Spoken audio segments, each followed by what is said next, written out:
네, 뉴스 속에 또 다른 뉴스를 여러분께 찾아드리는 이 송영진 방송의 시사썰 시간입니다. 자, 오늘은 국정원 얘기 좀 해보겠습니다. 이 국정원이 지금 대대적인 물갈이가 진행되고 있습니다. 이미 진행되어 왔습니다만은, 자, 어제 이 국정원 1급 간부 20여 명이 새로 임명이 됐습니다. 자, 이는 이 문정부 임명 때 1급 간부가 모두 퇴직을 했습니다. 이 문정부서 임명한 1급 간부 27명이 현재 대기 발령된 지 2달 만에 모든 분야에서 실력을 인정받는 분들로, 자, 이번에 새로 1급 간부 20여 명이 새로 임명되었습니다. 자, 윤석열 정부 들어와서 문재인 정부 5년 동안의 이 적폐, 여러 가지 이런 부분이 이 비정상의 국가였었는데, 이 정상화가 되고 있는 윤석열 정부 들어와서 정상화가 되고 있는 몇 가지가 있습니다. 이제 그 중에 하나가 문재인 그 정치 경찰들이 대거 인사 조직에 의해서 새로 이 정상화 되었고, 이제 뿐만 아니라 안보 분야의 국방부, 그리고 이 국정원이 아닌가 생각을 합니다. 아직 여러 가지 대거 뿌리 뽑아야 될 이 전교조나 민노총, 또 국세청, 이러한 부분들도 아마 제자리 기능을 찾아가야 될 걸로 알고 있습니다. 아무튼 오늘은 국정원 소식을 여러분께 전해드리겠습니다. 이 국정원은 이 문정부 당시에 남북 정상회담부터 이 탈북어민, 이 강제 북송 등에 대한 이 내부 감찰도 진행된 바가 있습니다. 자, 이러한 국가 안보 기능이 이렇게 이 대대적인 이 피바람 부는 물갈이를 하는 이유는 대체 무엇일까요? 자, 그것은 사실 문재인 정부 5년 동안의 국정원은 시대에 뒤떨어진 이념에 사로잡혀 이 북한만을 바라보는 무능하고 이 굴종적인 외교 안보 대북 정책을 일관되게 추진한 사실 그 업보라고 생각을 합니다.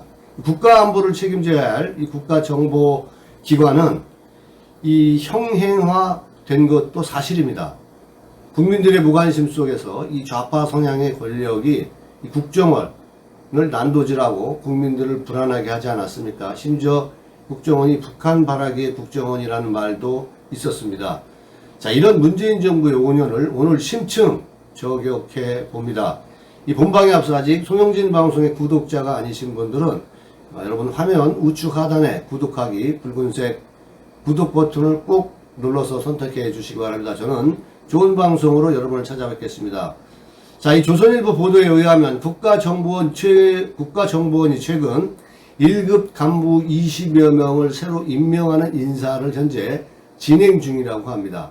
자, 이 문재인 정부 때 임명된 1급 간부 27명을 대기 발령한 지 딱 2달여 만입니다. 자, 이들은 현재 모두 퇴직한 것으로 전해지고 있습니다. 이 국정원 최근 1급 간부 20여 명 전원 새로 임명을 했는데요. 모두가 이 내부 승진자라고 합니다. 이게 아주 중요한 대목인데요. 이 국정원이 최근 1급 간부 20여 명을 전원 새로 임명을 했는데 모두가 내부 승진자라는 얘기입니다. 아시겠지만 문재인 정부 시절에는 대부분 이 친문재인적인 이 좌파 성향의 외부 인사들이 국정원에 전문가도 아니면서 대거 기용됐다는 사실을 여러분들 알고 계실 겁니다. 이 김규현 현 국정원장의 말에 따르면 최근 1급 간부 20여 명을 전원 새로 임명하는 이러한 인사를 마무리 지었다라고 발표한 바 있습니다. 이 전 정부 때 임명된 1급 간부는 다 모조리 국정원을 떠났다고 합니다. 자, 조선일보 보도에 의하면 새로 임명된 1급 간부들은 모두가 내부 승진자라는 점을 강조하였습니다. 이 국정원은 2, 3급 간부 인사에도 지금 착수를 했는데요. 이 다른 또 정보 이 소식통에 의하면은, 자, 1급 간부 인사가 다소 늦었지만 실력으로 인정받는 분들만 선발을 했다고 합니다. 또 뿐만 아니라 이 여권 관계자에 따르면은 1급 간부로 승진한 사람 가운데는 지난 문재인 정부 때 부당하게 이 좌천된 요원들이 포함되어 있다고 합니다. 이 밖에 이 외부 출신 인사들이 사실 이 주요 정보 파트를 장악하고 있었습니다. 자, 안보기관의 역할을 오염시키는 것들을 완전히 이제 막겠다는 취지라고 현재 설명을 하고 있는데요. 이건 뭐 대단히 고무적인 거라고 생각을 합니다. 특히 이 대북 정보 분야는 이념 성향이 아니라 이 전문성 발탁의 최우선 기준으로 삼은 것으로 전해지고 있습니다. 자, 국정원은 지난 6월 22일 이 문재인 정부가 임명했던 1급 간부 27명을 대기 발령했고, 그 아래 직급인 단장들을 국장 직무대리에 안신 바가 있습니다.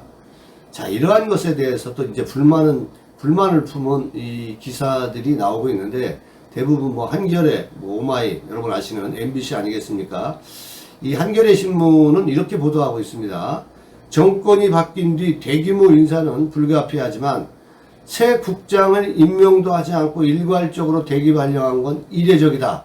이렇게 볼멘 소리를 하고 있습니다. 신문은 또한 이 정권이 바뀌었다고 이렇게까지 인사를 한 적은 없는 것으로 안다. 국정원에 대한 사정을 잘 아는 관계자들의 주장이 있다. 이렇게 또 한겨레는 보도하고 있는데, 뭐 한겨레 같은 경우는 당연한 거 아니겠습니까? 자, 뭐 자신들에게 주던 정보도 이제 뭐 좌파들의 어떤 그런 성향이 아니기 때문에 한겨레에 정보도 안 줄 수 있고, 아무튼 뭐 여러 가지 그러한 불만이 터져 나올 거라고 생각합니다. 그러나 국가만을 생각하고 국가의 안보 기능만 생각을 한다라면 대단히 뭐 잘된 거라고 생각을 합니다.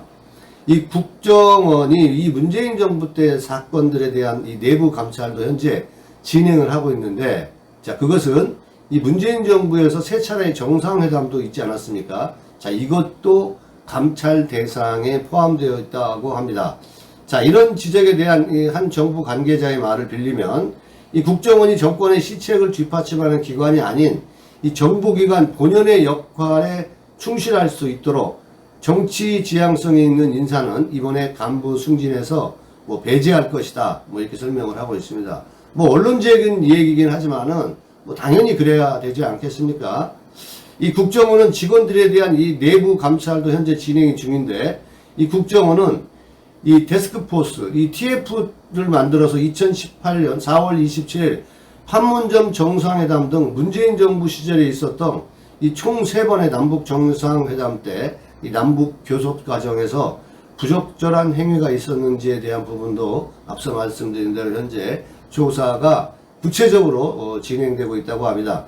이뿐만 아니라 이 문재인 정부가 국정원에 설치했던 이 적폐청산이라는 이 TF팀과 또 서해 공무원 피살 사건 등에 대해서도 이 내부 감찰을 벌였다고 합니다. 이 문재인 정부의 이 국정원 적폐청산 당시 외부 인사가 이 국정원의 메인 서버까지 뒤졌고, 외부 인사가 들어와서 요직에 들어와서 메인 서버까지 다 뒤졌다고 합니다. 이미 뭐 그런 정보들은 다 빠져나가지 않았을까 그런 생각을 합니다. 그리고 뿐만 아니라 부당하게 좌천된 적이 있는 이러한 사람들이 이번에 대거 발탁을 했다고 합니다.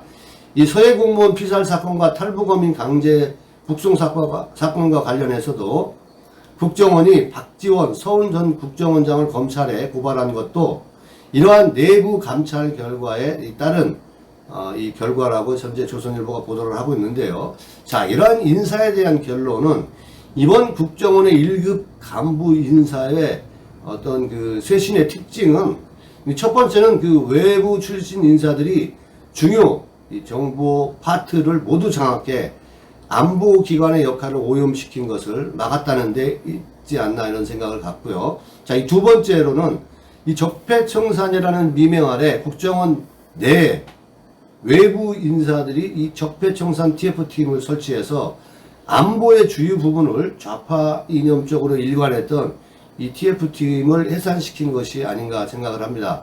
이 세 번째로는 이 좌파적 이념 성향의 인사들은 보직을 변경하거나 이 퇴직하고 대부분 뭐 퇴직했다고 합니다. 이 전문성을 갖춘 이 내부 승진자로 인사를 단행한 점을 들을 수가 있겠습니다. 자, 이 국정원의 그 본분에 충실할 수 있는 국정원의 원래 모습으로 참 이 복구한 것에 이 중점을 둔 이번 인사라고 할 수 있겠는데요. 자, 이 끝으로 여러분들 그 무엇보다 그 김대중 노무현 문재인으로 이어지는 이 과정 속에서 이게 사실 민주화라는 미명 아래 이 국정원을 뭐 해체시키자고까지 하지 않았습니까? 이제 그들이 이러한 국정원을 10분 활용한 그러한 그 대북 뭐 북한 그 김정은을 바라보면서 뭐 이 국정원을 자신들의 뭐 소유물로 전락시킨 그러한 경향이 있지 않습니까? 이러한 그 민주화라는 미명 아래 이 대한민국 국정원이 안보 기능에 이 국정원을 무력화시킨 그러한 측면을 부정하기는 어려울 겁니다. 아무튼 늦었지만은 이 좌파적 성향의 외부 사람들이 들어와 이 국정원의 고유 업무의 본질을 오염시킨 것들이 이번 인사를 통해서 제자리로 돌아오게 된 것은 뭐 천만 다행으로 볼 수 있겠습니다. 향후 국정원은 여야의 개념인 이 정치를 떠나서 오직 국가에 충실하고 또 무너진 이 대공 업무뿐만이 아니라 한국의 국가정보기관으로서 고도의 정보 역량과 이 전문성을 갖춘 명실상부한 이 안보 기능으로서의 이 덫을 짚어놨던 이 국정원으로서의 제자리를 되찾기를 하루빨리 찾아서 새로운 국정원의 위상이 세워지기를 기대해 봅니다. 오늘 영상 여기까지 하겠습니다. 아직 송영진 방송의 구독자가 아니신 분들은 여러분 화면 우측 하단에 구독하기 붉은색 버튼을 눌러서 꼭 구독 선택 바랍니다. 저는 좋은 방송으로 좋은 내용으로 여러분 또 다시 찾아뵙겠습니다. 여러분 감사합니다.